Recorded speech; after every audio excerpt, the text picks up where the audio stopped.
저희 아파트에, 그 아파트 그렇게 비싼 아파트 아니거든요. 근데 지하 2층에 가면 람보르기니하고 페라리가 몇 대가 있더라고요. 제가 그분 차에서 내릴 때 봤단 말이에요. 저녁에 제 차에서. 네? 이렇게 내리셔. 삑삑.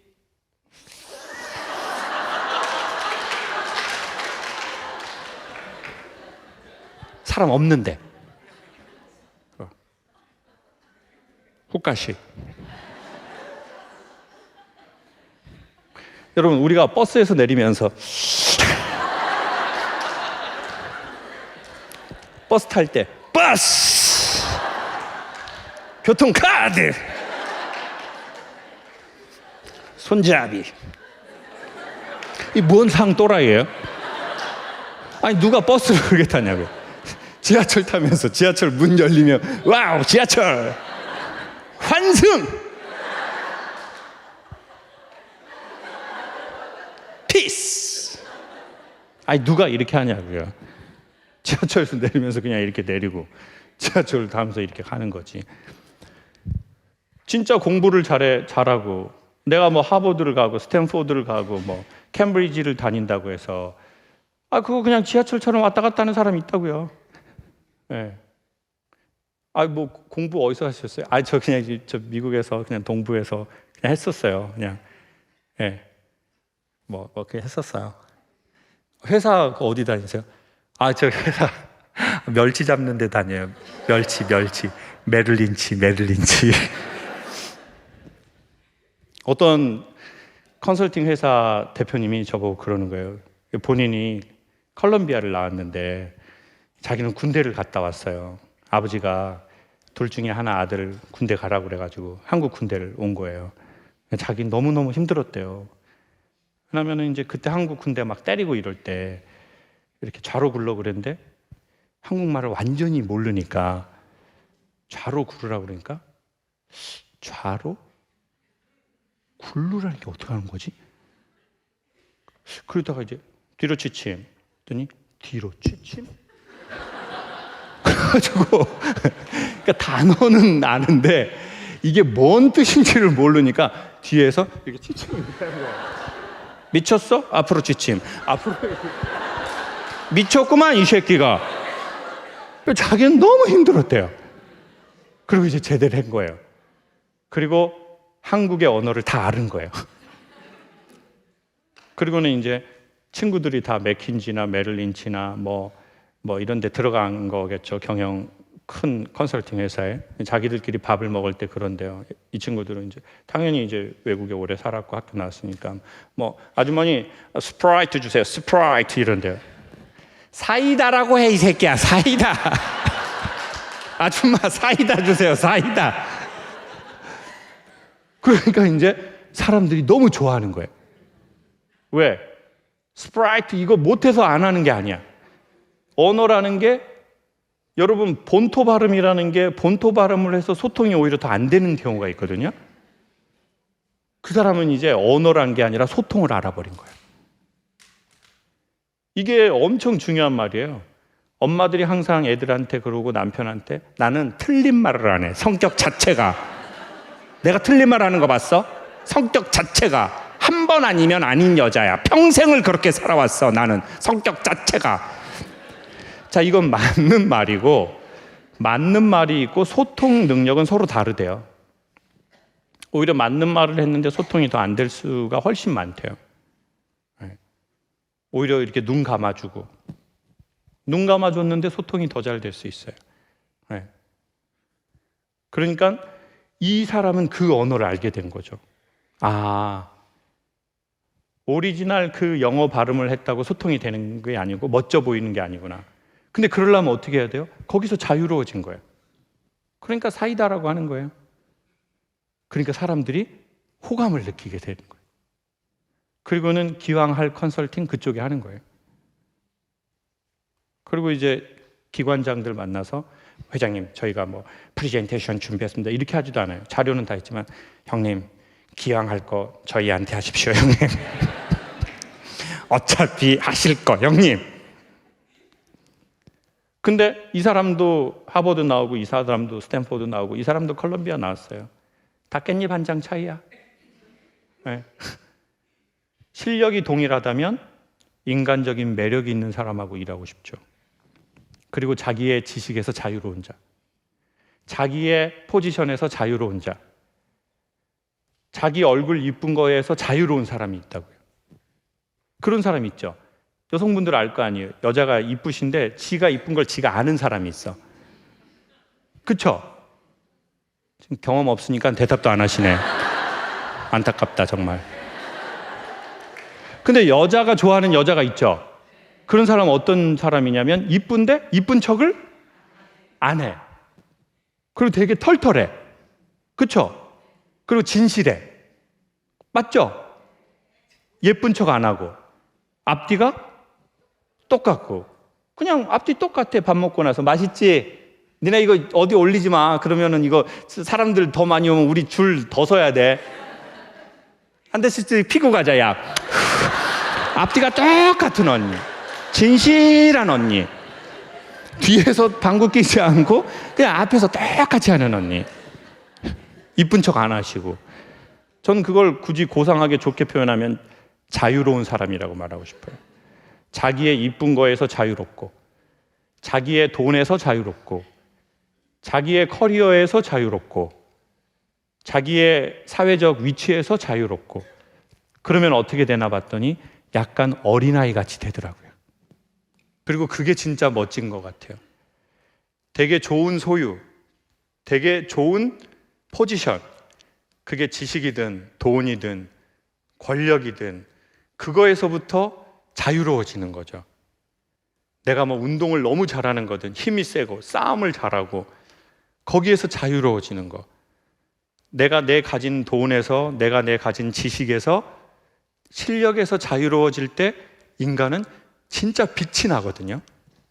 그리고 우리가 우위를 점령하고 싶었던 최종적 심리적 이유를 전 최근에 알아낸 것 같아요. 그건 무엇이냐? 내가 특별하고 소중하다라는 이 마음을 사람들한테 받고 싶은 것 같아요. 당신은 특별해요. 당신은 소중해요. 당신이 있어서 우리가 너무 기뻐요. 우린 그걸 받고 싶은 것 같아요. 내가 있어서 사람들이 좋아하는 거예요. 우리가 뭘 받고 싶어요? 우리는 우리가 있어서 누군가가 좋아한다는 걸 받고 싶고, 우리가 올 때 누군가 우리를 환영해 주는 걸 받고 싶어요. 그래서 여러분이 올 때 제가 안녕하세요 이걸 받고 싶죠. 우리는 그렇잖아요. 또 오신 분이 있다면 또 오셨네요. 할인은 못 해드리는데 우린 그걸 받고 싶다고요. 내가 뭘 했는데 사람들이 좋아하네. 그리고 두 번째, 내가 있어서 좋아하네. 그래서 이민 갔다가 한국에 오시는 분들이 다시 미국, 캐나다 떠나면서 제일 신나게 가면서 뭐라고 하는 줄 아세요? 아유, 나 진짜 이번에 쉬지를 못했어. 그냥 애들이 계속 만나자 그냥 모임이 너무 많아가지고 그냥 볼 일도 못 보고 그냥 애들만 보고 가네. 이게 무슨 말이겠어요? 내가 한국 떠난 지 20년이 됐는데도 친구들이 나를 잊지 않고, 내가 오면 야, 너 밥 먹고 가. 너 밥 안 먹고 가면 나 너무 서운해. 정말 나 너무 섭섭해. 그런 사람들이 많다는 거예요. 너무 기쁘다는 거예요. 나를 잊지 않고 기억하고 환영해줘서, 내가 있는 걸 좋아해줘서, 내가 하는 행동을 좋아해줘서. 그리고는 이런 생각이 들었습니다. 시간이 많이 지나 여러분이 만약에 지금 40, 50이라면 우리에게는 자녀가 있거나 삶의 후배들이 있을 수 있잖아요. 근데 너무 인생이 흑백적이지 않았나? 내가 살던 시절은 공부 못하면 빠가. 전 그 세상에 살았거든요. 그냥 공부 못하면 기술을 배워. 기술을. 이 멍청한 놈아. 형욱이는 지금 서울에 있는 연세대학교를 가가지고 장학금을 받아가지고 그냥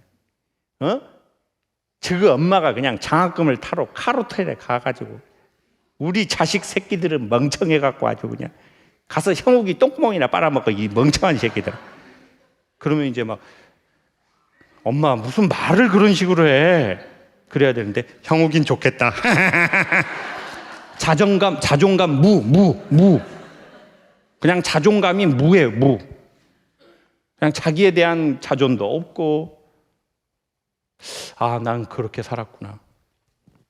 전 뭘 말하고 싶냐면, 공부도 못하고 엄마 아빠 사이 안 좋고 우동나게 잘하는 것도 없고 외적인 매력이 그렇게 있는 것이 아니어도 삶은 그 다음엔 전 지금 살아보면 있는 것 같거든요. 근데 한국은 이거 아니면 이거, 부자 아니면 가난한 사람, 이쁜 사람 아니면 안 이쁜 사람, 그렇게 나누죠. 어떻게 생각해요? 대한민국은 외모 지상주의 국가인데 여성들 어때요? 네? 여러분은 어떤 사람이에요? 침묵하는 사람이요? 아니, 세상을 어떻게 그렇게 이쁘다 안 이쁘다 두 개로 논하냐고요. 세상을 어떻게 명문대 지방대로 논하냐고요. 어떻게 인생을 부자 아니면 가난한 사람으로 논하냐고요. 어떻게 이대 나온 사람, 똥배 나온 사람 이렇게 논하냐고요. 세상은 제가 보기에 컬러의 세상이지 그렇게 흑과 백의 세상은 아닌 것 같거든요. 근데 우리는 그런 교육을 받았고 그런 사회에서 살았고, 그래서 내 종교 믿는 거 아니면 다른 사람 이렇게 돼버린 거예요. 그리고 남자, 여자. 그래서 이 여자가 또 저쪽에 가면 남자 새끼가 이제 남자 새끼가 울고 지랄.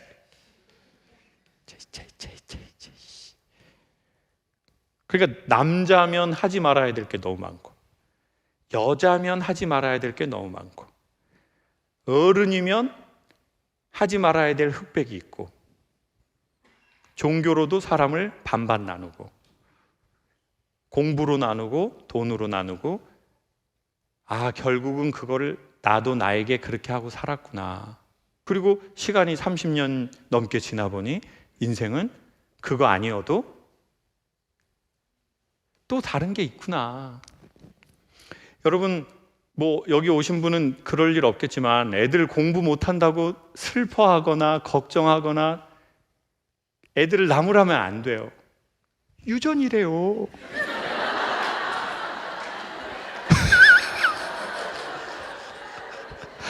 아니, 그러면 제가 두 번째 물어볼게요. 그러면 부모가 공부 못해가지고 지금 내 삶이 없나요? 전 그건 아닌 것 같거든요. 공부 못한다고 해서 삶이 없진 않아요. 안 예쁘다고 해서 삶이 없지 않아요. 우동나지 못한다고 해서 삶이 없지 않고 평균도 못한다고 해도 삶은 없지 않다고 생각해요. 근데 우리나라는, 제가 살던 시절은 전 너무 흑백 세상을 산 것 같아요. 세상은 이렇게 컬러가 가득한 곳인데 그때는 엄마가 그냥 멍청이라고도 안 했거든요. 예? 기분 좋아요? 저한테 똥멍청이라고 하니까 시원하시겠죠. 맞아요. 무슨 멍청이요? 저는 똥멍청이라는 말을 많이 들었거든요. 그리고 이제 사람들은 나이가 먹으면 결혼했냐 안 했냐로 또 사람을 두 개로 나누고, 결혼하면 이혼했냐, 에? 지금 결혼 생활 하냐, 그걸로 또 나누고, 뭘 계속 두 개로 나눠요. 우등생 아니면 열등생으로 나누고. 아, 내가 이런 답답한 세상에서 살았구나. 그래서 그런 거 싫어서 못 견디는 꽤 많은 분들이 이민을 가게 돼 있다고요. 아우, 나 이 한국 너무 답답해. 아우, Jesus 하겠어. 차별이 없는 세상으로. 그래서 해외에 갔는데 인종차별을 하네, 이 새끼들이. 아주 최악의 차별. 최악의 차별. 인종차별, 최악의 차별. 인간이 가장 못났을 때 하는 거. 그러니까 사람이 건강해지고 사회가 건강해질수록 우리는 그렇게 반으로 나누지 않을 거다. 부자냐 가난한 자냐, 합격한 자냐 불합격한 자냐, 결혼 생활을 유지하는 자냐 이혼한 자냐, 이 종교냐 다른 종교냐, 대기업이냐 중소기업이냐, 사장이냐 직원이냐, 선생이냐 학생이냐, 그렇게 세상을 전부 생각하지는 않을 것이다. 그런 마음이 들더라고요. 저 국민학교 다닐 때 지금도 기억해요. 국민학교 입학했다고 매형이 짱가 파스를 사주셨어요. 짱가 파스 아세요? 크레파스. 이렇게 짱가로 돼가지고 그때 비닐 같은 걸로 해서 똑딱이 이렇게 딱 해가지고 이렇게 18색 크레파스가 18색, 24색, 36색, 48색. 나이 잡순 분들 전부 아시네. 그냥 로또 번호처럼 알아. 그냥 18색, 24색, 36색, 48색. 잡순 분들.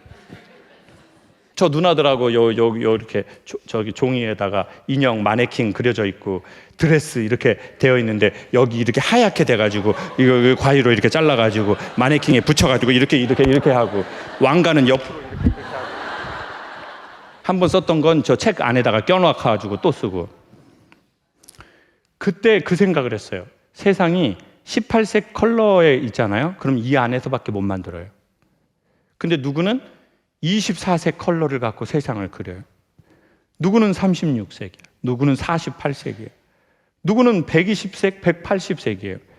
세상은 그렇게 가난한 자, 부유한 자로 나뉘지 않고 명문대를 나온 자, 지방대학을 나온 자, 무지한 자, 유식한 자, 여자, 남자, 이 종교, 저 종교, 성공한 자, 실패한 자, 결혼한 자, 이혼한 자, 이렇게 세상이 나뉘지 않는다는 거죠. 세상은 여러분이 오늘 입고 오신 온갖 다양한 컬러처럼 세상은 컬러인 것 같습니다. 이거는 마지막으로 딱 보면 우리나라와 해외의 차량을 보면 너무 비슷한 것 같아요. 한국은 이제 많이 바뀌었지만 우리 한국의 대부분의 차량 도색 컬러는 세 가지 색이에요. 뭐죠? 흰색, 검정색, 비둘기색이라고 하는 매우 우울한 회색, 은색이 아니라 회색이 있어요. 그리고 우리는 썬팅을 겁나 진하게 해요. 근데 유럽 같은 데나 이런 거, 뭐 미국도 봐도 보면 자동차 컬러가 엄청 다양해요. 파란색, 황금색, 초록색, 주황색, 빨간색, 노란색, 그리고 창문에 썬팅이 거의 안 되어 있거든요. 뭐 여러 가지 이유가 있겠죠. 햇빛을 많이 받고 싶어서 그랬을 수도 있고. 근데 우리는 어느 날 보니까 이게 우리랑 좀 비슷한데? 즉 자기의 컬러는 못 찾고 외부 세계가 나를 보는 건 극도로 싫어하는 거예요. 그러니까 사람들이 나를 보는 건 너무 싫어. 근데 나는 사람들을 이렇게 보고 싶어, 안에서. 그리고 자기는 콧구멍 파면서 사람들을 이렇게 보고 있는 거야. 아침에 마스카라도 하면서 이렇게 안에서는 밖을 보고 싶어 하면서 밖에서는 안을 보지 말라고 하는 거죠. 그리고 내 색깔은 없어. 그래서 저는 이게 자동차에 대한 이야기가 아니라 좀 사람도 그래, 어느 정도는 밖에서 보려고 하면 내가 오픈해 줄게. 그리고 난 내 컬러를 찾을게. 내가 진짜 원하는 컬러. 저희도 저희 살아서도 조금 다양한 세상에 살았으면 좋겠고 저희의 다음 세대들은 좀 더 다양한 세상에 대한민국에 살았으면 좋겠습니다. 딸 셋 중 막내입니다. 한 언니는 결혼 후 미국으로, 한 언니는 주재원으로 유럽으로 해외에 나가 있습니다. 정작 아가씨 때부터 해외 나가길 원했던 저는 80 중반의 부모님을 서울과 경기도를 오가며 종종 뵙고 때로는 의무감도 느끼고 합니다. 두 가정이 한국에 나오면 노부모님보다 더 신경 쓰일 때가 많습니다. 그들은 한국 관광, 그들이라는 단어를 썼네요. 여기에서 이분의 어떤 심리 상태 그리고 언니들에 대한 적대의식 모든 것이 강하게 느껴집니다. 때론 나는 왜 이곳에 있지 하는 생각과 막내이기에 언니들이 어려울 때도 있습니다. 저는 어떠한 마음으로 이 시간과 시기를 잘 보내야 할까요? 오늘 누구랑 오셨어요? 남편하고. 남편하고? 누가 오자고 했어요? 제가요. 선생님이? 네. 지금 그들은 어디에 있어요? 그들은 각자의 나라에. 선생님의 어떤 아주 예의 있는 목소리에서 심한 적대감이 느껴지군요. 그들은 그럼 이제 한 분은 미국, 한 분은 유럽이에요? 네. 선생님은 언제부터 해외 나가고 싶으셨어요? 저는 거의 뭐 중학교, 고등학교 때부터 어떤 나라, 어떤 일로 가고 싶으셨어요? 그냥 가고 싶었어요. 그때부터도 뭐 이런 TV에 왜 그때 한참 그런 여행 외야 뭐 프로그램 하면 좀 로망이 있었던 것 같아요. 네. 그곳이 좋아서 가고 싶은 마음이 100%예요? 아니면 여기 내가 있는 곳을 그래도 좀 떠나고 싶은 마음도 좀 있었어요? 후자가 좀 더 있었던 것 같아요. 여기가 내가 정말 좋고 괜찮으면 좀 뭐 그렇게까지는 아닌데 여기보다는 저기에 좋아 보이는 저런 곳으로 또 가고 싶네.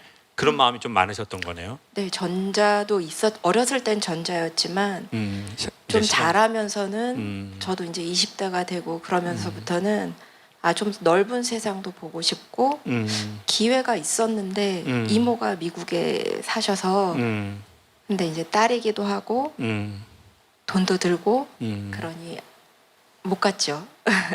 기회가 되면 해외를 가시고 싶습니까? 그렇지 않아도 오늘도 이제 이야기를 했는데 노후에 정말 한 10년쯤은 어디 그런 유럽에도 가고 싶다. 여행으로요, 아니면은 이주로? 그러니까 뭐 살아보고 싶다. 왜냐면은 처음에는 저도 아이가 어렸을 때는 막 이민 생각도 있었어요. 근데 점점 이제 뭐 큰 언니도 그렇고 미국에 사는 언니도 한국이 정말 좋아. 막 그런 이야기를 자꾸 하면 살짝은 왜 여기 사시는 분들은 그래도 우리가 이렇게 다 외국으로 나가보고도 싶고 살아보고도 싶고 그런 생각이 있는데 살고 있는 이제 그녀는 그녀? 네네 큰 언니 이제 그녀는 저 그년이라고 한 줄 알고 저 지금 순간 깜짝 놀랐네. 그녀는 이제 나이가 점점 들수록 한국이 좋다 이런 이야기를 하니까 나이가 들면 이제 되돌아오고 싶은 나라가 자기 나라구나 라는 생각도 들고 저도 이제 나이가 들다 보니 이제 나가기에는 용기는 없고 그리고 부모님도 또 계시니 저는 그런 나가고자 하는 생각은 전혀 못하는 것 같아요. 실례가 안 된다면 선생님 40대이신가요? 감사합니다. 50?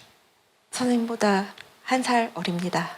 그러면 올해 50 되셨어요? 네. 제가 만약에 사촌 오빠라면, 한 살 많은 친구 같고 사촌 오빠라면, 그리고 우리 남편 되시는 분이 이제 저의 처형이거나 뭐라고 해야죠? 뭐 매형일 수도 있고 뭐 친구일 수도 있고 근데 그렇다면 저는 제가 식구 두 분 아는 식구라면 사정은 잘 모르지만 50대 초중반에 상황을 마련할 수 있다면 한 번만 마련해서 해외에 한 달 살이라도 꼭 해봐라. 이게 나이가 더 들잖아요. 그럼 더 어려워지거든요. 애들이 다 커야 가능할 것 같지만 꼭 한번 해보셔라. 제가 사정 다 모르니까 어쩌면 더 편하게 말씀드릴 수 있을 것 같아요. 저희가 이제 이번 겨울에 제주도를 갔는데 네. 친정 엄마한테 전화를 드렸죠. 우리 왔다 잘 왔다 이제 이런 미리도 이야기를 드렸지만 그랬더니 너가 없어서 아프면 안 되는데 걱정이 됐다. 너까지도 없을까봐 내가 병원도 아빠가 아무리 계셔도 내가 병원도 이렇게 가는 게 마음이 놓이지 않으니 가까운 제주도인데도 좀 불안하다.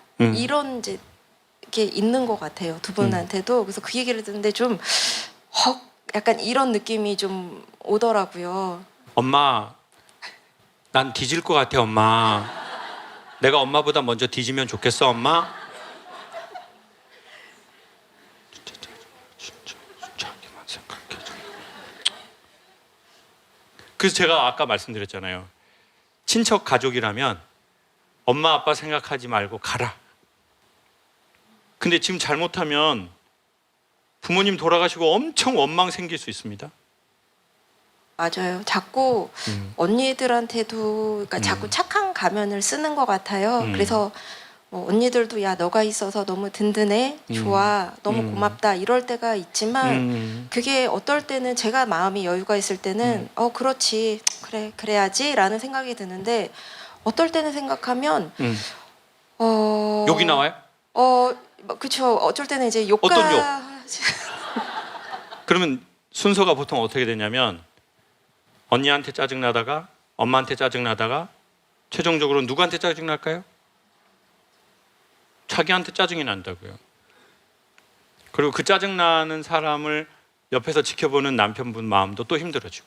맞아요. 저희 남편도 실은 어떨 때는 그래서 좀 미안한 게 이분은 형제가 지금 이제 많아요. 5이에요. 근데 이분이라는 게 남편 말 주로 많이 객관화해서 단어를 선택하시네요. 뭐 그들 뭐 네. 이분 이분은 5분 형제 5분. 네. 자꾸 어떨 때는 제가 이제 그런 힘든 게 이렇게 전이가 되니까 자꾸 저랑 이렇게 떨어뜨리려고 하는 것 같아요. 근데 이제 남편은 5 형제 중에 좀 딸 같은 아들. 근데 어머니가 막 전화하고 그럴 때는 미안하지만 제가 짜증이 나는 거예요. 자기는 형제도 많은데 좀 분산해서 좀 어머니도 자꾸 이 사람 저 사람한테 하지 왜 자꾸 하지? 그리고 왜 자꾸 신경을 쓰지? 난 여기서 달려가야 될 사람이 나밖에 없는데 항상 그런 게 가끔은 미안하지만 그런 마음이 들 때면 좋은 소리가 안 나가더라고요. 왜 자꾸 어머니는 전화해서 당신한테 하래? 이렇게 이야기를 하든지 예. 그러니까 이미 지금 제가 보기에 아까 농담이지만 내 상한 감정을 되게 예의 있게 이 가까운 대상을 객관화된 단어로 표현하시잖아요. 왜? 그 중립지대로 안 가면 내 화가 이 사람한테 확 갈까 봐.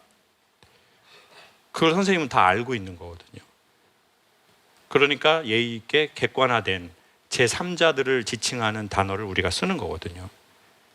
근데 이거 더 지나가면 선생님 막 이렇게 나가거나 안으로 팍 하고 터져버릴 거예요.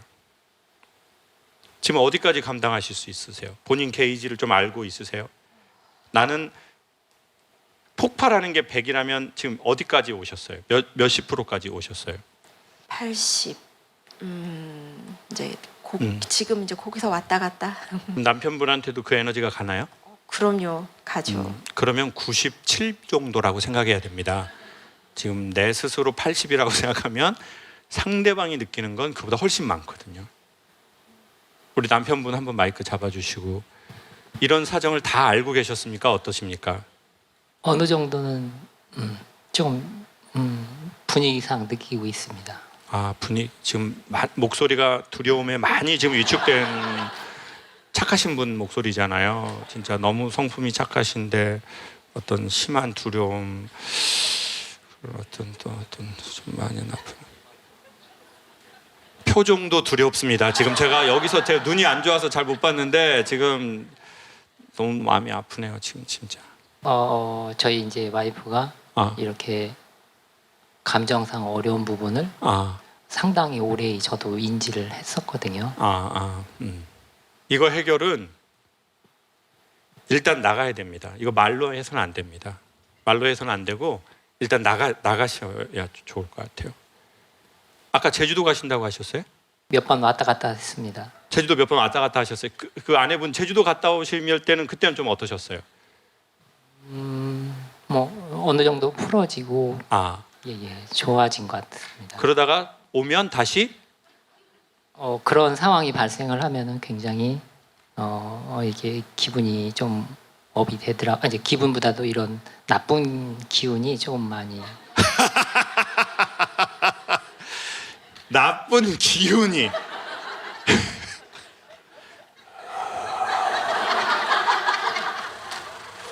그때는 말을 한마디를 해도 엄청 그 기운이 있죠.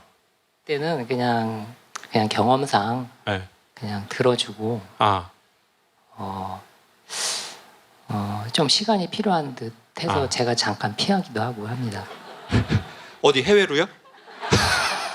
그렇지는 그냥 해외여행 가장 최근에 다녀오신 건 언제입니까? 코로나 한 2년 전에 둘째 언니가 헝가리에 가 있거든요. 네. 그래서 간지 몇 년 됐는데 쉽지 않더라고요. 근데 큰 마음 먹고 이제 둘째 아이랑 같이 갔어요. 근데 왜 거기서조차도 마음이 항상 뭔가를 언니네 집에 가도 이렇게 늘어지는 게 아니라 좀 조심스러운 그런 제 모습이 이렇게 가족이랑 가면 좀 편한데 그때도 갔다 와서 좀 많이 아팠어요. 너무 제 에너지를 한 120%를 쓰고 온 것 같더라고요. 그러면 해외여행을 사실 언니들 있는데 말고 다른 데로 가야 편한 거 아니에요? 가족들끼리? 그때는 그냥 한 번 주면 그게 낫다고 생각했는데 그것도 이제 어떻게 가긴 했는데 최근에는 그 이후로는 없어요. 네. 남편 해외여행 가실 때는 남편분하고 가세요? 아니면 애들 다 데리고 가세요?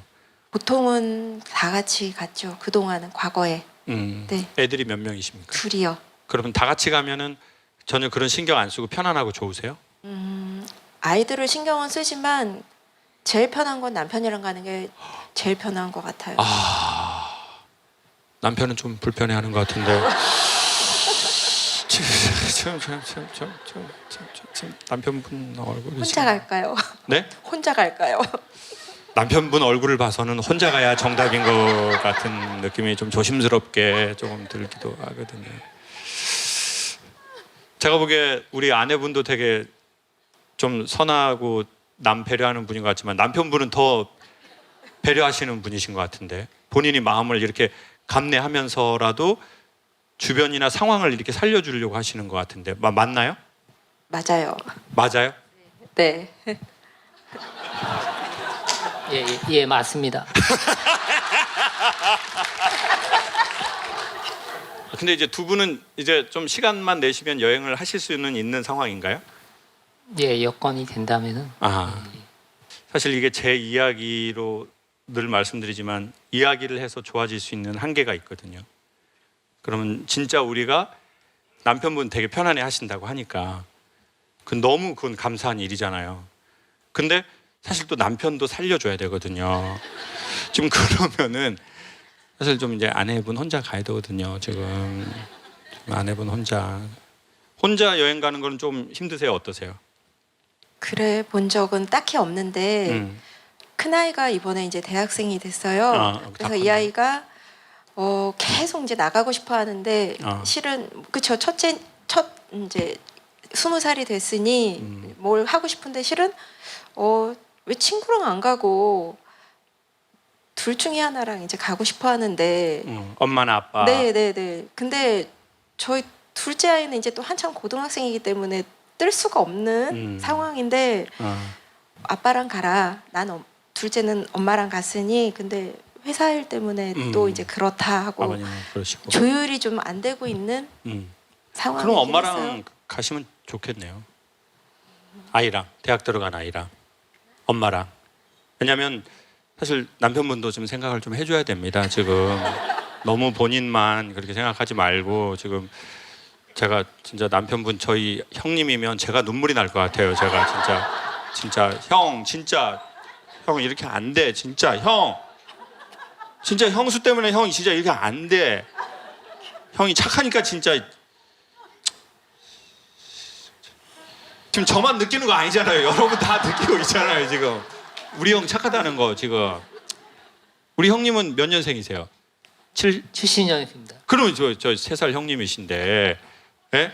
제 고민이었는데 예? 제 고민이었는데 왜 이쪽 아니 선생님 때문에 뒤지는 가족도 생각을 해야 될 거 아닙니까? 지금 우리 형님 지금 착한 형님 오늘 처음 뵀지만 제가 너무 마음이 쓰인단 말이에요. 지금 본인만 생각하지 말고 진짜. 여러분 생각은 어떠세요?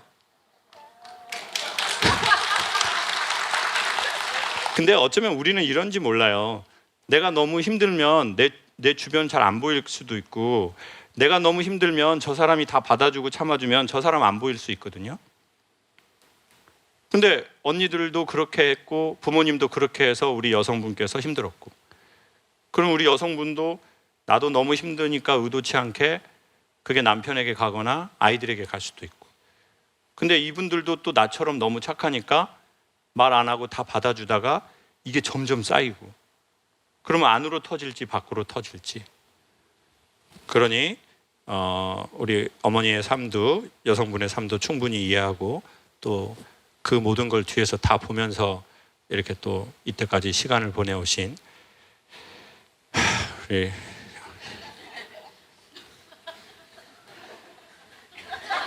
근데 우리 여성분 진짜 결혼 잘하신 것 같아요.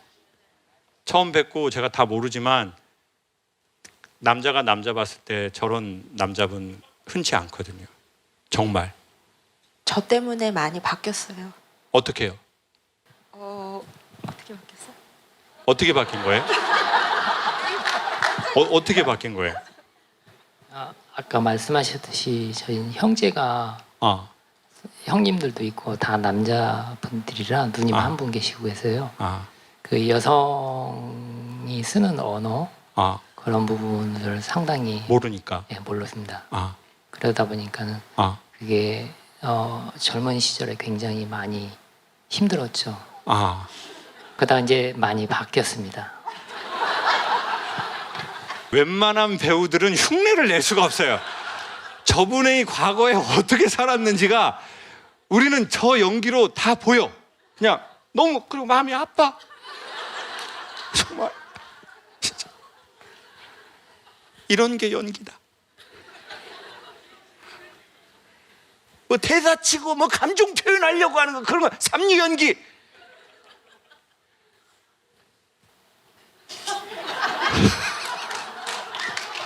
그래도 두 분 같이 오셔서 이런 시간 갖는 거 너무 보기 좋아 보이십니다. 어디를 가든 뭘 하시든 건강하시고 마음이 평온하시기를 박수 한번 드립니다. 결혼 9년 차 30대 중반 부부입니다. 와이프가 항상 이쁜데 정말 아직도 신혼 같아요. 행복해요. 근데 피디님 말로는 이 글을 그 여자분이 썼다라고 합니다. 매우 심각한 문제라고 생각하고요. 어디 계세요? 이 글 쓰신 분. 네, 우리 저쪽에 계시구나. 네, 우리 와이프분이 이 글을 썼대요. 정신이 이게 보통이 아닌 것 같아요. 결혼 9년 차 30대 중반 부부인데 와이프가 항상 이쁘고 정말 아직도 신혼 같고 행복하다고 쓰셨어요. 이게 어떤 마인드로 이런 글을 쓸 수 있을까요? 아니 남편 보고 쓰라고 하니까 아, 남편 보고 쓰라고 했어요? 네, 안 써요. 그래서 제 바램을 썼어요. 착각은 자유니까요. 그 자유가 남을 힘들게 한다고 생각하진 않나요? 자, 올해 9년 됐습니까? 네. 보통 이제 남자가 이제 한 3년 전후로 도파민이 떨어지는데 아직도 이렇게 와이프가 여자로서 예쁘고 막 신혼 같고 막 이렇게 된 비결은 뭐예요? 제가 쓴 게 아닌데. 네, 행복하게 사시기 바라고요. 정말 행복했으면 좋겠습니다. 우리 박수 한번 주세요, 우리. 네, 아유 감사해요. 안녕하세요. 올해 6월 30일에 육군 중위로 전역하고 현재는 다음 인생을 준비하고 있는 20대의 취업 준비생입니다. 분명 올해 상반기 때만 해도 전역하고 싶다. 전역하면 무엇이든지 감사하면서 지낼 것 같다라는 생각이었는데 막상 취업을 준비하는 요즘은 생각보다 힘이 듭니다. 불과 몇 개월 전과 달라진 저를 보고 사람이 되게 간사하구나 그런 생각이 들어요. 취업 혹은 각자 자신의 인생을 준비하는 20대들에게 격려해 주시면 감사하겠습니다. 우리 중2로 전역을 하신 거예요? 군 생활 얼마 하신 거예요? 그 21년도에 장교로 임관해가지고 네. 올해 6월 30일에 네. 전역한 취준생입니다. 지금 이제 앞으로 뭐 하고 싶으세요? 일단 저의 전공이 IT 쪽이긴 해서 관련 분야를 좀 준비하고 있기는 하는데 확실히 IT 분야가 공부할 게 많다 보니까 지금 그동안 공부 안 했던 걸 따라가려고 하니까 조금씩은 벅찬 부분이 좀 있는 것 같아서 그런 부분에서 좀 약간 여러 가지로 고민이 많은 것 같아요. 제 20대는 되게 다 암흑이었던 것 같아요. 암흑. 저는 이제 25세 학교를 늦게 들어갔고 그래서 그때 항상 노이로즈처럼 이런 생각을 했어요. 나 졸업하면 30인데 나 졸업하면 30인데 난 돈도 없고 실력도 없고 부모가 받쳐주지도 못하고 이 생각을 너무너무 많이 하다가 결국은 큰 깨달음에 이른 게 아니라 위궤양에 이르게 됐어요. 이게 스트레스를 계속 고민을 하는 거예요. 고민. 아, 졸업하면 30인데 졸업하면 30. 고민을 누가 많이 하는 줄 아세요? 똑똑한 사람들이 많이 해요. 되게 섬세한 사람들, 안테나가 좋은 사람들이 고민을 많이 해. 저 제주도에 사는 그 공방하던 친구가 있었는데 걔는 이제 무드등 만드는 거 해요. 근데 어떤 때 손님 있고 없어 막 그래요. 그러면 제가 하준아 뭐 이렇게 다른 걸로 해서 돈 벌어야 되는 거 아니야? 그러면 아유 형 일 있으면 돈 벌어서 좋고요. 일 없으면 쉬어서 좋아요. 근데 저는 일이 있을 땐 피곤해서 힘들고 일이 없을 땐 또 불안해서 또 힘들어. 이게 뭔 지랄이냐고요. 무식한 말로 내가 그 친구보다 경제력도 좀 나은데 걔가 항상 많이 웃어. 누군가 그랬어요. 힘들 때 웃는 놈이 승리자다. 최종의 순간에 웃는 자가 승리자가 아니래요. 어떤 할머니가 그랬어요. 90세 넘어서 돌아가시기 전에. 내가 살아보니까 최후에 웃는 놈이 승리자가 아니다. 자주 웃는 놈이 승리자다. 자주 웃는 놈이 승리자지. 뭘 최후에 웃으려고 숨 참다가 뒤집니까? 근데 제가 그 친구랑 자꾸 어울리다 보니까 물드는 거예요. 그래서 저는 요즘에 전보다 훨씬 덜 불안해요. 그리고 걔는 저랑 놀다 보니까 많이 불안해졌더라고요. 이번에 가니까 엄청 불안해하더라고 얘가. 제주도에 관광객 안 온다고 형 저 뭐라도 해야 되겠어요. 아 이대로는 힘들 것 같아요. 진짜 겨울 나기 어려울 것 같아요. 지금 하준이 안 됐더라고요. 하준아 미안하다. 그냥 네 운명이라고 생각해라. 형을 잘못 만난 것 같다. 그러니까 제가 소개하고 싶은 말은 제가 그렇게 20대 때 걱정하고 근심하고 두려워하고 해서 생긴 건 깊은 깨달음이 아니라는 거예요. 그냥 병만 생겼다는 거예요. 그리고 우리 젊은이 같은 그런 마음을 하고 사는 사람은 뭘 해도 다 잘하게 돼 있어요. 좋은 자세와 태도로. 그리고 좀 못하면 어때? 좀 쉬었다 가도 돼요. 그러니 너무 걱정하지 마라. 너무 걱정하지 말고 지금 이미 잘 해왔고 군대 생활도 아마 딱 안 봐도 잘했을 것 같지 않습니까? 네. 그리고 지금도 잘하고 있고 또 좀 잘 못하면 어때요? 늘 계속 이렇게 잘할 수만은 없으니까 잘 못하면 또 거기서 또 배울 거예요. 우리는. 네. 부모님과의 갈등과 실망으로 1년째 연락을 하지 않습니다. 이전 연애 당시에 결혼 준비를 하다가 부모님과의 갈등으로 파혼을 하게 되었습니다. 저는 현재 평택에서 일을 한 지 3년이 넘었고 당시 상대방은 수원 토박이었습니다. 아버지는 이런 상황에서도 서울에서 결혼식을 하는 걸 무조건적으로 요구하며 그렇지 않으면 결혼식에 안 오겠다는 말을 반복하셨습니다. 어머니는 기독교인이며 저는 무신론자인데 어머니는 교회 예배 때문에 토요일 결혼식을 얘기하며 이런 식의 일요일에 결혼식 한다면 안 오겠다는 말과 상대방 부모님에 대한 무시적인 발언을 하셨습니다. 이런 갈등이 계속되며 저는 파혼에 이르게 되었고 부모님과 연락을 안 한 지 1년이 되어갑니다. 지금은 새로운 연애를 하게 되었는데 어른으로 존중해 줄 수 없는 부모님과 저는 어떻게 해야 할까요? 오늘은 누구랑 오셨어요? 지금 이제 여자친구랑 같이 왔습니다. 만나신 지는 얼마나 되셨어요? 이제 한 달 정도 됐습니다. 한 달 됐고 이 사정을 여자친구는 알고 계셨던 거네요? 네, 알고 있습니다. 아, 여기에 대해서는 어떤 얘기 하세요, 여자친구분은? 용서를 해야 될 것 같다라는 쪽으로 얘기를 하는데 제가 그렇게 마음이 잘 가지 않습니다. 교회에서 안 하면 못 오시겠다고 하신 거예요?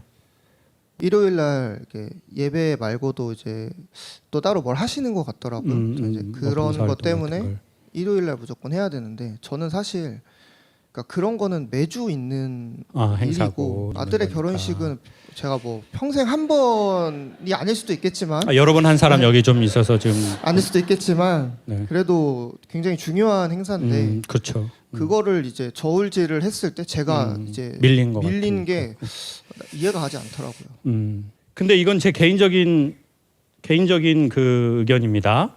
뭐 제가 이런 현안에 대해서는 잘 말씀을 잘 거의 안 드리거든요. 정치적인 성향이나 종교에 대해서는 종교성보다 기본적인 인간의 영성이 이 영성이 이렇게 조금 정립이 안 되고 이게 좀 뭐가 안 된 상태에서 각자의 종교성으로 넘어가면 가장 잔인하고 가장 폭력적이고 가장 해결이 안 되는 일들이 벌어진다는 겁니다. 저는 만약에 그렇게 말씀드리고 싶습니다. 이거 저희 너무 좀 뭐 발언하기 어렵고 위험하고 굳이 안 해도 돼. 왜냐하면 이러면 논란이 자꾸 일어나거든요. 그럼 댓글에 막 이제 막 권사님들이 막 와가지고 막 이럴 수 있거든요. 이거는 뭐 그냥 여러 가지로 해석할 수 있는데 전 이렇게 해석할게요. 자, 십자가가 있어요. 십자가 정신이라는 게 있어요. 그럼 무신론자는 십자가 정신이 뭔지 몰라요. 근데 나는 십자가를 안다는 사람이 있어요. 그러면 어떻게 해야 이 십자가 정신이 알려지냐? 그게 예수님 방식인데 뭐냐? 십자가를 모르는 사람들을 위해서 자기가 십자가에 달려 죽을 때 십자가를 모르는 사람들이 십자가 정신에 대해서 알게 돼요. 아, 십자가라는 건 내가 저 사람을 위해서 내 고통이나 내 이걸 감수하는 거, 자기가 십자가에 스스로 달리는 게 그게 하나님의 사랑이고 그게 예수님의 십자가의 정신이구나. 나는 기독교인인데 아들은 기독교인이 아니에요. 근데 아들이 일요일 날 결혼하겠대요. 난 교회에서 봉사를 해야 되는데 라고 저한테 질문을 한다면 저는 그렇게 말할게요.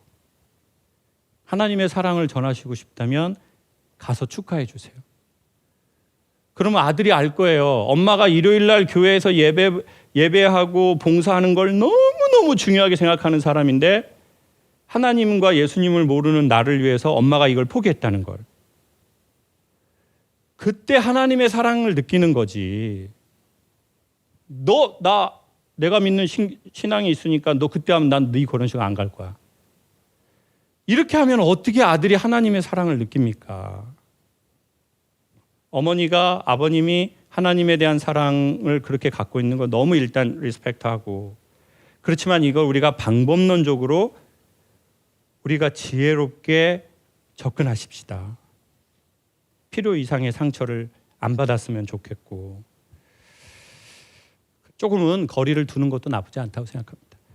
지금 갑자기 거리를 가까이 하는 건 오히려 더 무리고 그리고 마지막으로 목욕물이 더럽다고 애를 같이 버리면 안 된다고 생각해요. 내가 여자랑 사귀었는데 너무 상처를 받았어. 그래서 여자를 통으로 버리는 남자가 있어요. 내가 여자를 사귀었는데 나 여자다. 이런 여자. 또 여자분들은 남자한테나 상처받았어. 남자 새끼들. 김창욱 저 새끼도 남자. 저 새끼. 안 믿어. 저 새끼. 본인이 받은 상처 때문에 그 더러워진 목욕물만 버리고 애는 남겨둬야 되는데 애까지 같이 버려버린다는 거죠. 종교에서 나온 그 목욕물이 있거든요. 남자에게서 나온 목욕물이 있고 여자에게서 나온 목욕물이 있고 부모에게서 나온 목욕물이 있습니다. 그리고 한국사에서 나온 목욕물이 있어요. 이 더러운 물이. 얘만 버리면 좋을 것 같아요. 근데 우리는 보통 같이 버려버린다는 거죠. 여자도, 부모도, 종교도, 나라도, 사람도. 그리고는 우리의 마음이 스산해지거든요. 여자친구분은 이 얘기를 이제 다 남자친구분이 얘기를 해주신 거네요. 네, 마음이 좀 많이 아픈 것 같아요. 되게 속상했어요, 듣고. 근데 또 참 이 운명이라는 게 그때 부모님이 찬성했으면 또 지금 또 두 분은 안 만났을 텐데 이거 어떻게 해야 되나? 우리 여자친구분이 남자친구한테 하고 싶은 말, 못했던 말 짧게 한번 해주세요. 되게 우리가 짧게 만났는데 그래도 많은 이야기를 나누었고 그래도 되게 이렇게 비슷한 사람을 만날 수 있었을까? 이 30년 인생 동안 너무 신기해서 되게 지난 아픈 일 많았지만 그만큼 더 행복한 일 많이 만들었으면 좋겠어. 사랑해. 엄마에 대해서 50%는 원망하고 엄마에 대해서 50%는 감사를 해야 될 것 같습니다. 참 단짠이네요. 두 분 좋은 일 있으시라고 박수 한번 해주십시오. 감사합니다. 감사합니다. 마지막으로 하나 하고 마치겠습니다. 여자친구는 뭐든 빠릅니다. 저는 느려요. 그래서 여자친구가 많이 답답해합니다. 말도 안 통한다고 합니다. 대화가 잘 통할 수 있는 해결 방법이 있을까요? 저희 PD님이 이분의 글을 보고 글도 답답하다라고 하셨습니다. 그래서 답답함을 느끼는 폰트는 어떤 건지 모르겠지만 제가 보기엔 매우 정성을 다해서 한자 한자 쓰신 것 같습니다. 교제하신 지는 얼마 되셨어요? 1년 반 정도 됐습니다. 대답도 매우 늦게 하시네요. 저도 지금 답답합니다. 선생님은 선생님이 느린 걸 인정하는 거예요? 아니면 난 그렇게 느리지 않는데 이러시는 거예요? 저는 그냥 평균 속도라고 생각합니다. 느립니다. 선생님. 지금 평균 속도입니다. 이것도 좀 느리고. 근데 제가 보기엔 느린 게 아니라 사고를 진중하게 하시는 것 같아요. 좀 섣불리 말하려고 하지 않고 정말 진중하게 생각하고 중요하게 결정하고 그러는 거 아니에요? 맞습니다. 지금은 또 빨리 말하시네. 자기 좋은 거 얘기할 때는 빨리 말하시네. 맞죠? 예, 생각을 많이 하고 실수 안 하시려고 하고 신중하신 거죠? 맞습니다. 신중합니다. 그러면 선생님 그걸 인정하세요? 내가 신중해서 느려진 것 같다는 걸? 저는 인정하는데 여자친구는 부정합니다. 그러니까 신중한 게 아니라 오빠는 신중해서 느린 게 아니야. 그냥 네. 답답한 거야. 이렇게 얘기하는 거죠. 네. 어떤 게 오빠가 제일 느려요? 뭘 물어봐도 대답이 항상 다 느려요. 뭐 식당 어디로 갔으면 좋겠어? 그러면 잠깐만 기도해 봐야 되거든. 뭐 먹고 싶냐고 해도 한 30분 이상 걸리고. 그걸 찾는데? 어떤 걸 먹고 싶은지. 신중하게 아마 리뷰를 검토하고 있는 것 같은데. 맞아요. 맞아요? 좋은 데로 데려가 주려고. 그런 것 같은데. 남자분 맞죠? 예. 본인 유리한 건 대답을 엄청 빨리 하시네요. 제가 엄청난 큰 특징을 알았어요. 본인 좋은 얘기는 예, 맞습니다. 나머지는 예. 여자친구는 좀 칭찬을 나한테 좀 많이 하고 치열업을 많이 해주는 편이에요? 보통이에요? 아니면 오빠 왜 이렇게 느려? 이런 쪽을 많이 하는 편이에요? 다그치고 화를 많이 냅니다. 또 이 말은 또 빨리 하시네. 이 말 할 때 느낌은 다그치고 빨리 합니다.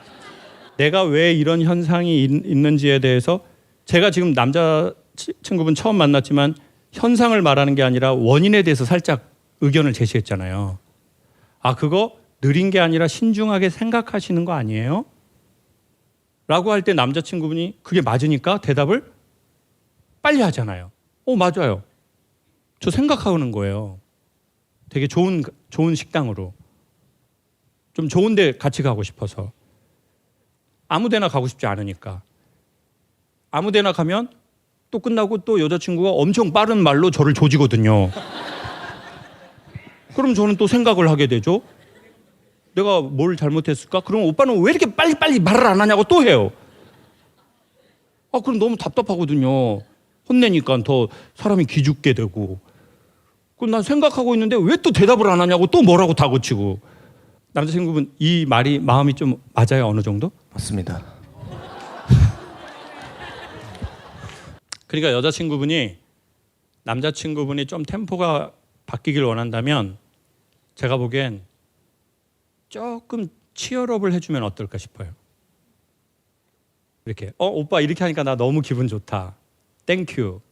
이렇게 하면 되는데 하니까 되잖아. 오빠는 지금까지 노력을 안 한 거야. 되는데 왜 안 해? 자, 여자친구분 이렇게 말한 적 있나요? 없나요? 있어요. 자, 그러면 이제 남자는 이렇게 된다고요. 예? 이렇게 또. 그러니까 만약에 템포를 원하신다면 칭찬과 격려와 인정을 조금 본인이 생각하기에도 과하게 하시면 좋아요. 아, 이 정도까지는 아닌데. 요 느낌으로 해야 저쪽이 살아납니다. 근데 여자분들은 되게 진실하게 하려고 한다고요. 네, 이렇게 뭐. 왜 칭찬 안 하세요? 너무 하면 이 새끼가 깝쳐. 하늘 높은지 모르고. 잘한다 잘한다 하니까 이 새끼가 아주 그냥 기고만장해져 가지고 이 새끼가 아주 그냥 하늘 높은지는 모르고 점프하고 이 새끼 그냥. 정신 바짝 차려. 나니까 이런 말 하는 거야 오빠한테. 내 성격 알지? 나 한 번 아니면 아닌 여자야. 성격 자체가 그렇다고. 원래 평생을. 오빠 내 말만 잘 들으면 돼. 알았어? 마지막에 방울뱀 지나가고 이제. 그래서 저는 여자의 문제다 남자의 문제다 이렇게 말씀드리고 싶은 게 아니라 만약 여성과 커뮤니케이션 하고 싶거나 남성과 커뮤니케이션 하고 싶다면 상대방의 언어를 사용할 수 있으면 좋겠다는 말씀을 드릴게요. 일본 가서 일본인하고 커뮤니케이션 하려면 일본어를 어느 정도 배우고 가면 좋겠다는 말씀을 드리고 싶네요. 일본 가가지고 막 한국말 계속 쓰는 사람이 있더라고요. 유튜브 하면서 막 계속. 전 그게 그렇게 막 멋스러워 보이지는 않거든요. 미국 가서 한국말 계속 쓰면서 미국 사람하고 소통하려고 하는 거 좀 그렇지 않아요? 내가 만약 저쪽하고 소통하기를 원한다면 저 언어를 배우면 좋을 것 같아요. 저 일본 여행 가서 그랬어요. 이렇게 지하철 탔는데 일본 사람 되게 조용하더라고요. 갑자기 삑 섰는데 제가 일본 여자 발을 아리가또 고자이마스 뭐라고 해야 돼요? 스미마셍인데 일본말을 잘 못하니까 아리가또 고자이마스 표정으로 알아봤겠죠. 제가 또라이라는 걸. 빠가야로라는 걸 그쪽에서 알아봤을 거예요. 아니 그쪽 나라 여행할 거면 그쪽 나라 말 좀 하면 좋지 않아요? 남자하고 삶의 여행을 하려면 여자하고 삶의 여행을 하려면 마지막으로 나도 내가 나 데리고 사는 건데 나도 내 마음을 알면 나도 나랑 같이 여행하는 거 좋지 않겠어요? 잘 되시길 빌고 속도의 문제라기보다는 인정의 문제라고 생각이 듭니다. 만약 남자친구를 계속 인정을 많이 했는데도 느린다면 그건 그때는 진짜 남자친구분이 좀 너무 느린 거.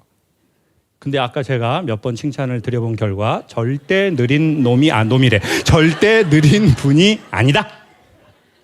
남자친구가 여자친구한테 그래도 한마디 해주시고 마치죠.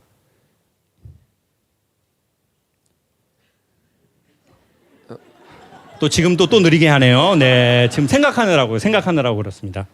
여태까지 많이 답답했을 텐데 앞으로도 답답할 수 있겠지만 조금 빨라져 볼게. 칭찬해주면 더 빨라질 테니까. 박수 한번 주십시오. 감사합니다. 해녀가 상군, 중군, 하군이 있어요. 뭐 이사, 뭐 대리 이렇게 있는 것처럼 해녀 안에도 등급이 있는데 한 15m 전후를 잠수할 수 있으면 상군이라고 해요. 그다음에 이제 10m 전후는 당연히 중군, 7m 전후는 하군. 저는 한 2m. 그럼 이제 저는 똥군이라고 해요. 항상 대한민국은 뭐 안 좋은 거에는 똥이 많이 들어가죠. 뭐 똥멍청이다. 뭐 저희 어머니가 저한테 하신 말씀처럼. 그러면 전 똥군인데 씨알 굵은 전복이나 소라는 당연히 깊은 바다에 많아요. 그럼 그게 되게 간단하잖아요. 숨을 잘 참을 수 있다는 뜻이잖아요. 그러니까 뭐 비단 저만이 아니라 세상의 모든 분야가 영업이라는 거는 저 고객 깊은 곳에 안에 있는 그 마음을 따오는 거잖아요. 그리고 좋은 리더십은 멤버들 안에 마음을 사장이 따는 거거든요. 협상도 그렇고. 이제 그러려면 뭘 해야 되냐? 숨을 참아야죠. 사람들이 숨 참고 사는 건 되게 숭고한 일이라고 생각해요. 뭐 부부 간에도 그렇고, 그리고 사회생활을 하려면 숨을 참을 줄 알아야 돼요. 근데 이제 문제는 욕심이 생겼거나 이제 내 숨은 끝났어요. 근데 내가 뭔가를 봤어. 저걸 따고 싶은 거예요. 그러면 다시 숨을 한번 참고 더 깊은 곳으로 들어가거든요. 이제 그러다가 이제 뇌에 일시적으로 산소가 공급이 안 되면서 이제 그게 더 심각해지면 블랙아웃이 돼요. 깊은 바다에서는 보통 혼자 작업을 해요. 그럼 거기서 죽는 거예요. 전 그게 우리 현대 사는 사람들의 삶하고 너무 비슷한 것 같아요. 모든 사람은 해녀와 같고 해남인데 이제 저는 제 숨을 몰랐던 것 같아요. 내가 어느 만큼 참을 수 있다는 걸. 그리고 나는 이제 따고 싶은 게 있는 거예요.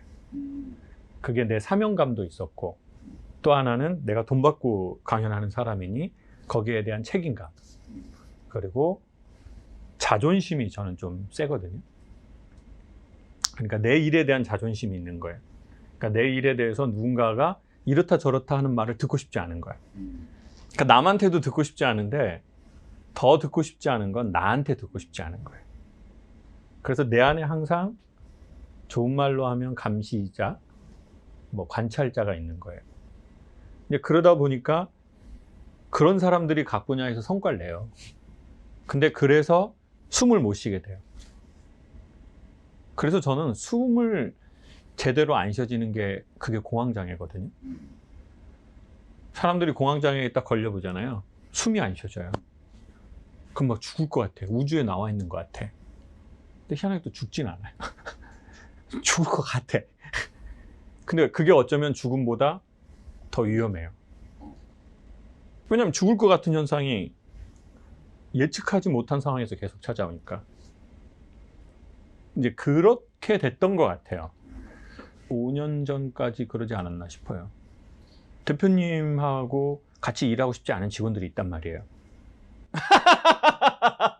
지금 옆에 스태프들이 2명이 웃었어요. 1명은 숨을 참았고 내가 저 대표하고 일하고 싶지 않아요. 그럼 참아야 되잖아요. 참고 해야 되잖아요. 그게 실존적 숨을 참는 거예요. 아침에 누가 출근하고 싶겠어요? 막 감사합니다. 출근 막 이런 사람은 면접 때 외엔 거의 없어요. 근데 숨을 참고 해야 돼. 그리고 나는 이 업무 하고 싶지 않아. 근데 나한테 이 업무를 시키네. 대표님 전 다른 업무 하고 싶습니다. 저 다른 거 배우려고 왔지 이거 하려고 여기 오지 않았습니다. 그럼 이제 대표도 참아야 돼요. 그렇죠. 직원도 참아야 돼. 제가 보기에 세상에 모든 게 잘 돌아가려면요. 기본적으로 참아야 되는 게 있거든요. 그러니까 숨을 참고 그러니까 숨이 쉬어진다는 건 무슨 말이냐면 되게 쉬운 말로 표현하면 제 생각엔 그냥 지 하고 싶은 대로 하는 거예요. 지 하고 싶은 대로 하는 게 그리고 지가 원하는 대로 세상이 다 되는 게 그게 숨 쉬는 거죠. 그렇게 되는 경우가 극히 드물죠. 내가 좋아하는데 이 좋아하는 걸로 돈 벌고 그러는 사람들이 쉽지는 않죠. 내 아내가 남편을 사랑하는데 남편이 아내를 사랑하고 그런 경우가 얼마나 될 것 같아요? 대한민국에 7집인가 있다고 했어요. 네. 지금 대한민국의 대학생들 중에 자기가 원하는 전공하는 사람이 몇 명이 되겠어요? 계속 생각해요. 이게 내 길인가? 이 길로 가는 게 맞나? 이 직장이 맞나? 이 생각을 제일 많이 할걸요? 근데 이제 다 사람들은 참고 하는 거죠.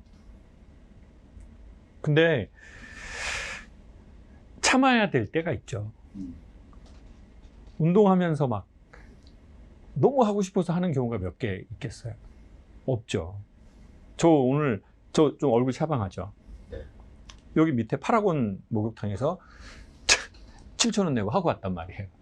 저는 50이 넘으면서 체력이 되게 많이 떨어져요. 그래서 제 스스로 약속을 했어요. 하루에 팔굽혀펴기 50개를 하자. 25개 하면 1개예요. 근데 그냥 의지로 하는 거예요. 감정으로 하지 않는 거예요. 참고 하는 거예요.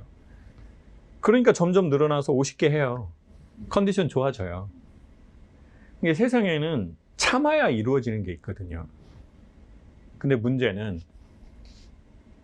내가 참을 수 있는 범위를 넘어서 버린 거예요. 사람들이. 그러니까 성과는 나는데 내 삶의 질은 너무 떨어지는 거죠. 그게 욕심인지 아니면 책임감인지 아니면 사명의식인지 아니면 이미 길들여져 버린 관성인지 어쨌든 이제 그렇게 안 살고 싶은 거죠. 저는 내가 살아야 되겠다, 내가 숨 쉬어야 되겠다. 그게 뭐지? 그걸 찾는데 한 8년 걸렸는데 뭐 지금도 완전히 찾았다라기보다는 지금은 그 동네 언저리에 있으면서 가끔 그 동네를 왔다 갔다 하는 것 같아요. 이번에 제 그 조그마한 모음집인데 나를 살게 하는 것들이라는 책인데 그 전에는 남을 살리게 하는 것들을 한 것 같아요. 좀 더 어떻게 하면 저 사람을 살릴 수 있지? 어떻게 하면 회사를 살릴 수 있지? 어떻게 하면 이 팀을 살릴 수 있고 어떻게 하면 이 가정을 살릴 수 있지? 사람들이 그때가 있는 것 같아요. 근데 이제 그러다가 내가 죽거나 준 죽음도 있거든요. 준 죽음이 뭐냐면 생명력 없는 삶. 전 그걸 준 죽음이라고 표현하고 싶어요. 그냥 살아있으나 살아있다는 표현보다는 그냥 생존한다. 네. 이제 그렇게 사는 거죠. 정신세계든 의식이든.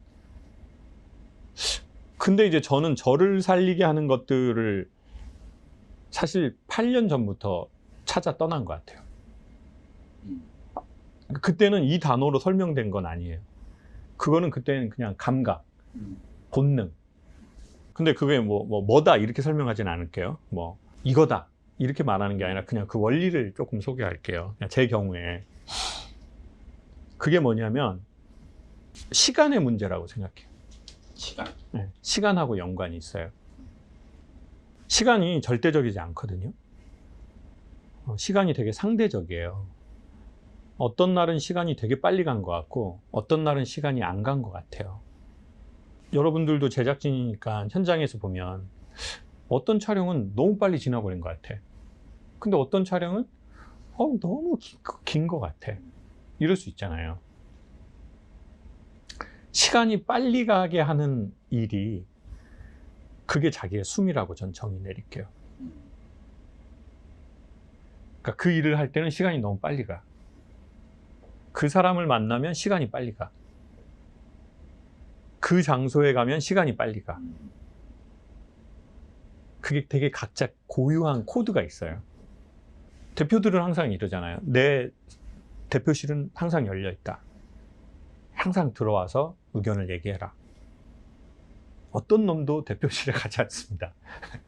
항상 대표는 열려 있다고 하지만 왜? 대표님하고 둘이 밥 먹으려고 하나요? 직원이? 밑에서 지들끼리 먹으러 가겠죠. 마음 맞는 사람끼리. 예? 아니면 마음 맞는 사람이 없으면 혼자. 왜? 밥을 먹는다는 거는요, 불편하면 위하고 장이 활동을 안 하고 소화효소가 잘 안 나와요. 그럼 얹히는 거야. 그러니까 밥 같이 먹는다는 게 무슨 뜻이냐? 편안한 사람이란 뜻이에요. 그렇지 않으면 밥 먹는 게 일이 되고 얹힌다니까요. 근데 그럼 편안하다는 게 뭐냐? 시간이 빨리 간다. 만나면 좋다. 그게 편안한 거죠. 그게 자기 사랑이라고 생각하고 그게 자기 숨이라고 생각하거든요. 그래서 너무 간단하게 설명하면 시간이다. 나를 살리게 하는 것은 시간에 대한 문제다. 시간이 아까도 말씀드렸지만 시간은 상대적이거든요. 아인슈타인이 이미 말했거든요. 시간은 절대적이지 않아요. 시간은 각자의 뇌에서 이게 다시 다 변형이 돼요.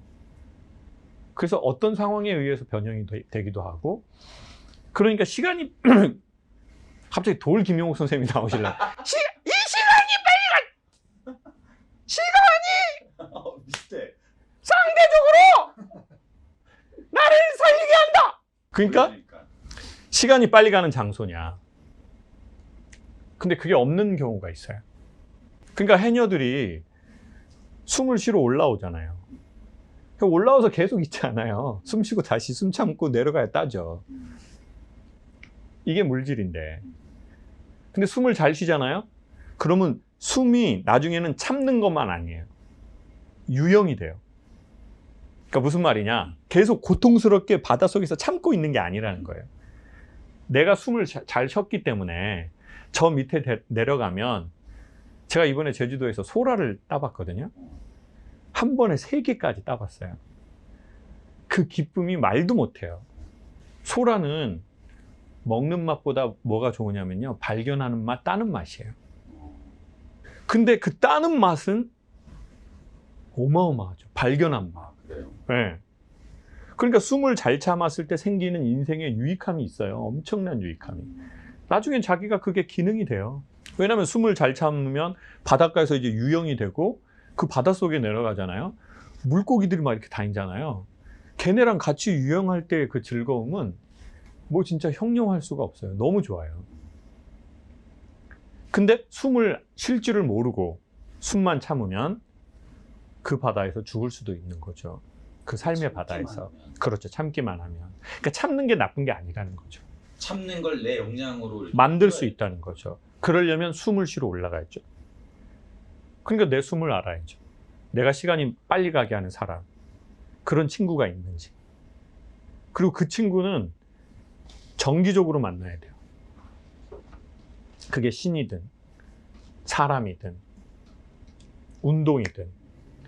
그리고 그런 장소는 정기적으로 가야죠. 그게 땡긴다고 할 때 가잖아요. 이미 늦은 거예요. 물은 물 마시고 싶네? 이미 몸이 피곤한 거예요. 그러니까 물은 시간 정해놓고 마시는 거거든요. 양도 정해놓고. 그래야 사람에게 되게 좋아요. 그것처럼 사람의 영혼의 물도, 사람의 이 나를 살리게 하는 것들도 되게 간단하게, 그거를 한 7, 8년 전에 처음 인식하고 요즘 그거를 하고 있는 거죠. 존버, 존나게 버텨라, 이렇게, 그거 이니셜이죠? 근데 저는 개인적으로 그 단어를 그렇게 좋아하진 않아요. 저는 그렇게 말하고 싶지 않아요. 숨을 쉬면서 의지를 갖고 그 기간을 보내라. 숨을 안 쉬고 그냥 존나 버티면 그럼 그냥 뒤진다. 뒤진다. 공황장애 온다. 억울하다. 그러니 숨을 쉬면서 그 기간을, 숨을 참는 기간을 보내봐라. 그리고는 우리가 나를 살리게 하는, 그 다른 말로 숨이거든요. 왜냐하면 인간이 되게 하루살이 같아요. 아니, 하루살이보다 인간은 더 짧아요. 인간은 몇 분 살이에요. 인간은 해봐야 몇십 분 살이에요. 무슨 말이냐? 숨을, 방금 전 숨쉼으로 인간이 이렇게 산다고요. 내가 아무리 운동을 잘하고 돈이 많고 공부를 잘하고 똑똑하고 권력이 있고, 성경책에도 나왔어요. 야, 하나님이 사람 콧구멍 2개를 이렇게 막으면 그 생명이 얼마 가겠니? 굳이 신의 이름을 들먹거리지 않아도 인간의 구조는 숨을 쉬어야 그 다음을 살아나요. 이게 인간의 실존적인 정의예요. 해부학적인. 이거 그냥 되게 과학적인 현상이지 뭐 인문학적 표현이 아니잖아요. 그러니까 우리의 마음도 우리의 영혼도 비슷한 구조다는 거죠, 제 생각은. 그러니까 내가 어디에선가 숨을 쉬어야, 그 숨을, 사실은 버티는 게 아니에요. 내 안에 있는 숨으로 그것을 그 기간을 보내는 거죠. 세미하게. 근데 우리는 숨은 안 쉬고 그냥 너 존나 버텨라. 그냥 버티다가 그냥 혀 나오고 그냥 눈 뒤집혀져서 죽는 거예요. 아니면 너무 억울하고. 그러니까 나만 죽을 수 없으니까 같이 싸그리 같이 죽자. 우리 사회가 이렇게 돼버리는 거고. 예전에는 제가 이렇게는 말할 수 있었어요. 여러분, 이렇게 하면 좀 더 행복에 도움이 되시고 소통에 도움이 됩니다. 그리고 저는 여러분이 진심으로 좀 그렇게 됐으면 좋겠습니다. 근데 마지막 멘트는 항상 제가 못하게 있었어요. 저처럼. 그 말은 제가 양심껏 못했던 것 같아요. 그리고 이제 항상 어머니에 대한 제 나름의 죄스러움이 있었어요. 어머니가 항상 아버지 때문에 힘들고 여러 가지 상황 때문에 힘든데 나만 행복한 건 엄마한테 죄스러운 짓이다. 어쨌든 그러니까 실존적으로 행복하지도 않고 나는 숨만 참고 있으니까. 근데 지금 이 책에서는 그 지점을 찾아가는 여정이기도 하고 또 때로는 그런 의자에 이게 편하게 이렇게 기댄 제 느낌도 있어요. 지금은 GPS로 가지만 예전에 항해할 때 하늘의 별들을 봤잖아요. 별과 별들을 봤어요. 저는 별을 보는 몇 가지의 이유가 있는데 첫 번째 별을 보면 기분이 좋아지는 게 좀 있잖아요. 현실을 잊고. 근데 그거보다 별의 더 큰 기능은 별과 별 사이에 거리를 갖고 내가 어디에 있는지를 파악하는 거라고 생각해요. 난 어디에서 흘러와서 지금 어디쯤에 있고 그리고 또 생각하는 거예요. 내가 가고 싶은 곳이 어딘지. 그걸 확인하기 위해서 별을 본다고 생각해요. 근데 그럼 누가 별이냐? 저는 모든 사람은 별이라고 생각하거든요. 근데 다만 그게 빛이 되게 강한 사람이 있고요. 그게 좀 연한 사람이 있어요.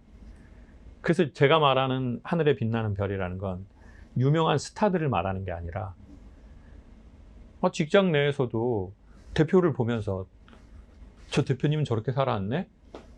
난 저렇게 살지 말아야지. 지금 또 2명이 이랬어요. 자, 그러면 그분을 보면서 난 저렇게 살아야지. 내가 살려는 방향이 저거네. 아니야, 난 저기에서 좀 더 수정하고 싶어. 아니야, 난 저렇게 살진 않을 거야.